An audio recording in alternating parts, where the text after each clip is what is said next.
Right. 2 minutes is not a very long time. Would anybody like, are there any immediate questions or comments that anybody would like to make at this point? Please. Do we have a mic? Here we are, there's a mic.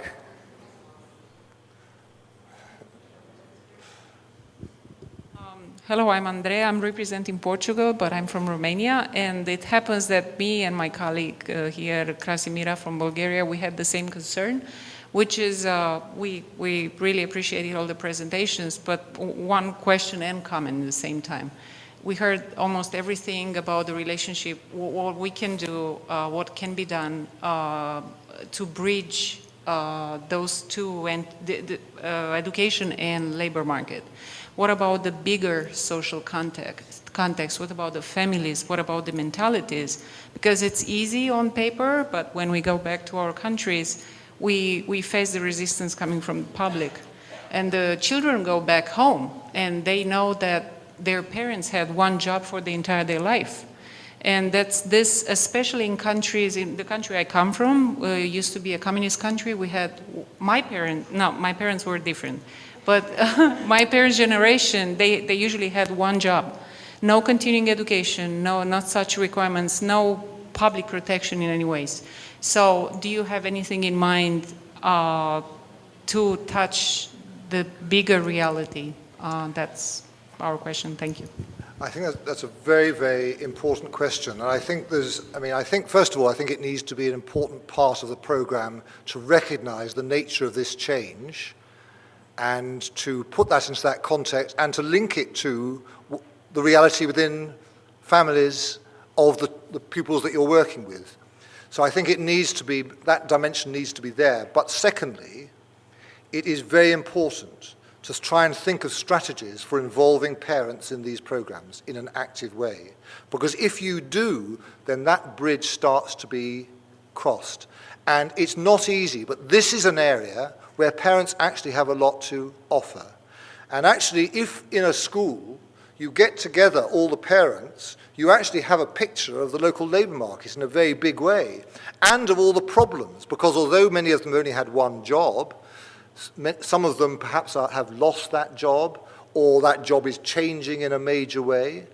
So I think that issue about how to activate parents so that they are partners in this program, not just kind of completely outside it, is a really important issue, as is also incidentally involving local employers on the same kinds of grounds. But of course, some parents may be local employers and some will certainly be working for local employers.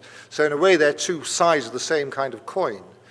But these kinds of programs are always much richer if they build a sense of community involvement, active community involvement, which includes links with homes and families, as well as with the labour market itself.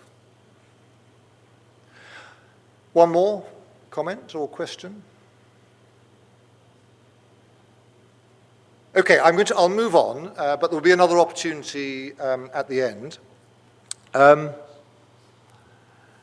little bit about these six issues I want to talk about: timing, methods, content, assessment, roles, and policy specification. And I'll explain what I mean by each of those. Just a few comments on each of them. When should we do this? If we're going to introduce a career education program in our schools, when should it be? A very common model is to say, well, at that year, the 9th year, or whatever it is, or 10th year, pupils are required to make a choice. They have to choose some subjects, or they have to choose between general education and vocational education, or something. So it should precede that choice. And that is a very common argument.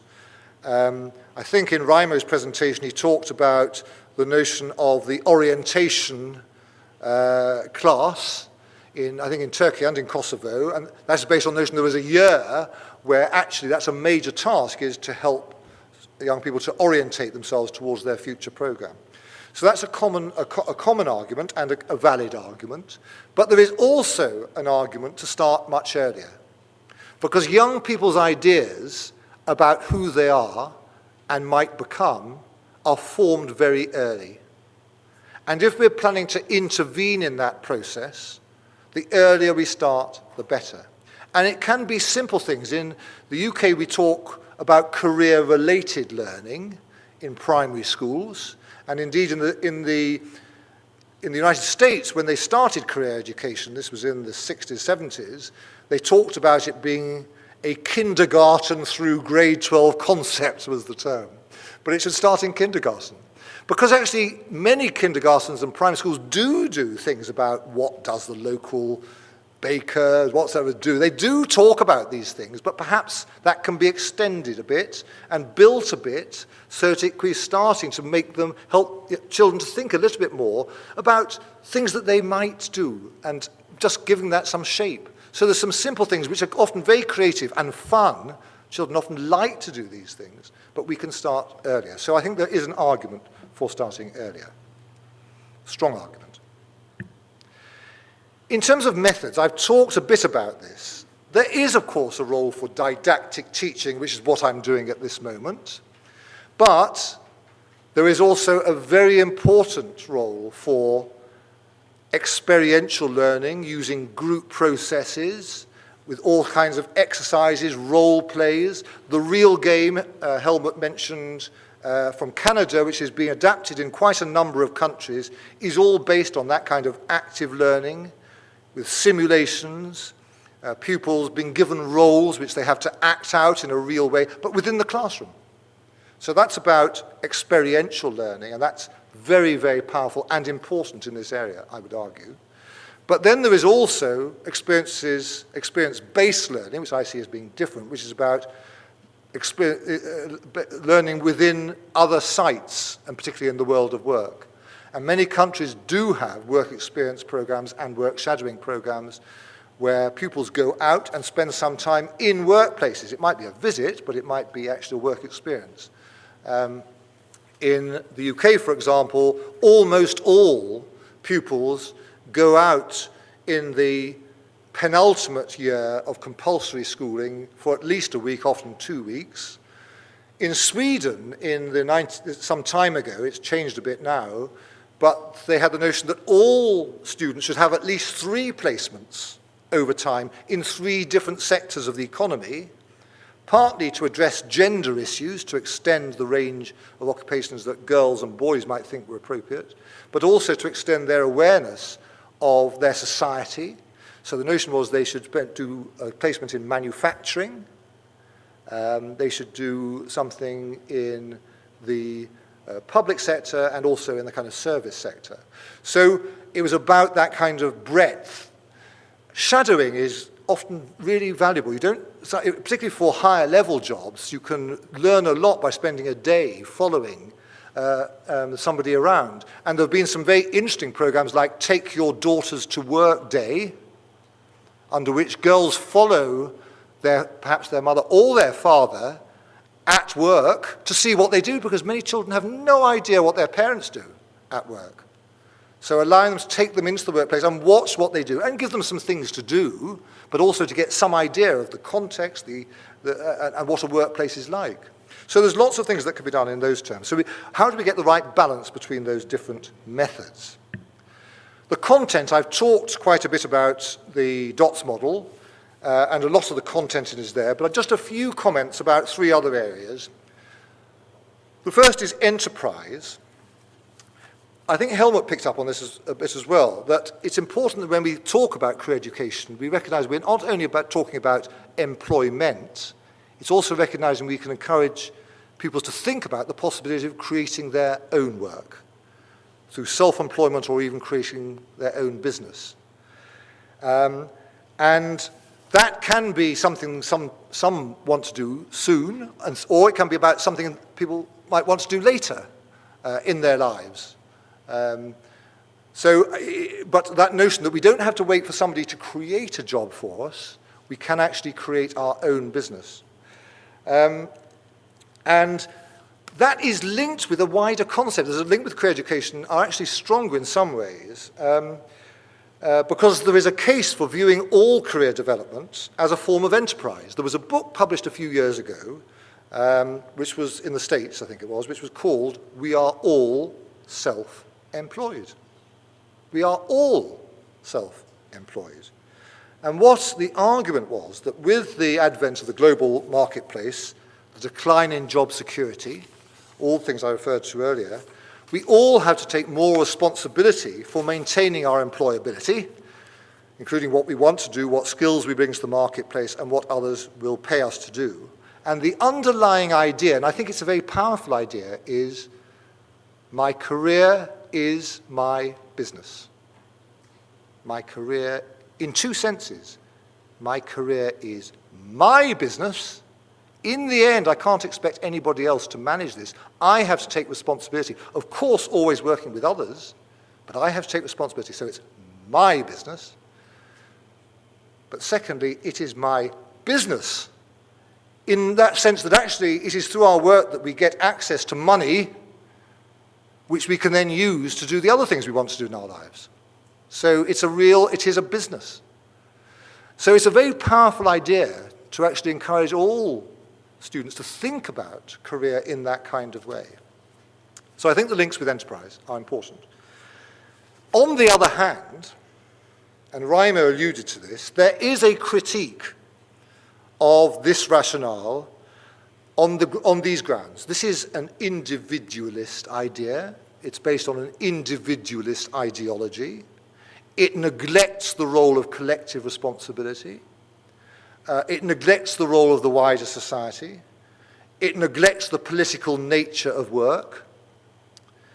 It tends to carry the message that, for example, if you are unemployed, it is because you are personally inadequate. You haven't acquired these career management skills.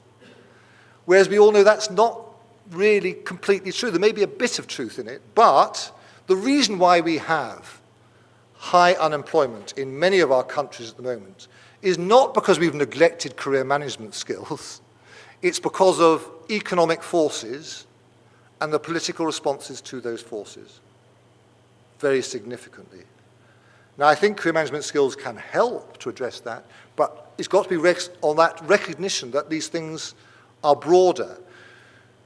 And the purpose of paying some attention to this within these programs is partly to counter that political argument, to recognize, so that as citizens, students have some sense of how to work with these issues as citizens, but also to some extent, it's a way of maintaining your self-worth. So that if I am unemployed for a period, I note it's not just because of my personal inadequacy. And that's very, very important. So I think there's an argument for some attention to this issue within career education programs, which can also include some discussions and thinking about the wider concepts of work. I referred to it a bit before. It's not just employment, it's also the hidden economy, the black economy. A lot of work in many of our countries conducted outside the formal labour market, and some of it's criminal, but some of it's not criminal, it's simply hidden from the tax authorities. So to recognise that that's there, but also a lot of work is done through voluntary work, community work. Our society, the social fabric is built a lot on gift work, and then there's the work within households, parenting, all the other work that takes place within households. So have some discussion and understanding of that wider concept of work is, I think, linked with that second issue. And third, there is this issue of digital literacy in relation to career development in particular. Helmut referred to the fact that there's a lot of information now available on the web, as there is, of course, and a lot of help available. But whether young people use technology in their social lives all the time. They're always got their mobiles and talking to their friends and social networking and Facebook and all these things. They live their lives through technology. It does not mean that they really know effectively how to use the technology in terms of their career development, how to access the information and support that will be helpful to them. How they know when somebody is trying to sell them something and persuade them to do something, or when they can trust it. So those kinds of skills are something which perhaps we should attend to within our career education programs, which is quite demanding because often teachers they're visitors to all of this. It's the young people themselves who are the digital natives, if you like, and adults don't use as much. So we've got to be, it's quite demanding to be technologically absolutely as effective in relation to this and to carry conviction in relation to that. But for example, in Finland, Raimo, an important part of the career education program is attention to this issue. And I think there's a very strong case for that as well.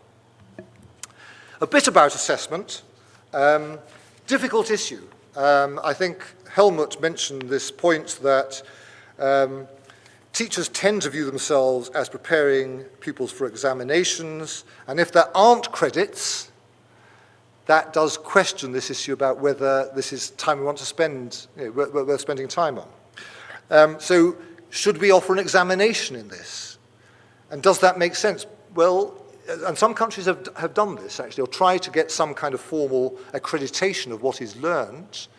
There are risks. It tends to push the knowledge dimension rather than the skills dimension. It tends to assume there are right answers, which in some areas in terms of self, that's not true. It tends to be concerned with the notion of learning how to present an argument or present information rather than serious self-reflection, questioning all sorts of things about yourself. So there are some risks to it, and it can distort the content of the programs.